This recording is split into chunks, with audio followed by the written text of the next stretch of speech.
राज्यातील जमिनी क्षेत्रावर 7/12 आता पोट हिस्सा देखील नोंदविण्यात येणार असून यासाठी राज्यात 18 तालुक्यांमध्ये पथदर्शी प्रकल्प राबविण्यात येणार आहेत। प्रत्येक महसूल विभागातील 3 तालुके अशा प्रकारे या उपक्रमात निवडण्यात आले आहेत, अशी माहिती महसूल मंत्री चंद्रशेखर बावनकुळे यांनी विधान परिषदेत दिली। महसूल मंत्री बावनकुळे म्हणाले, आतापर्यंत 7/12 केवळ जमिनी क्षेत्राची नोंद होत होती, परंतु भावामधील वाटणी किंवा पोट हिस्सा दाखल होत नव्हता।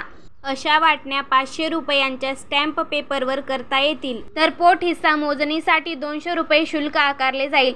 आता कमीत कमी 1 गुंठा क्षेत्र सुद्धा स्वतंत्रपणे नोंदविता येणार आहे। ते पुढे म्हणाले, या नव्या पद्धतीमुळे आधी मोजणी नंतर नोंदणी अशी प्रक्रिया निश्चित करता येईल। यामुळे भावकीतील वाद टाळता येणार आहेत। डिजिटल इंडिया उपक्रमाअंतर्गत राज्यातील 70% गावांचे नकाशे व नोंदी डिजिटायझेशन करण्यात आले असून त्यामुळे बांध, शेतरस्ते तसेच पांदण रस्त्यावरील वादही मोठ्या प्रमाणात कमी होतील।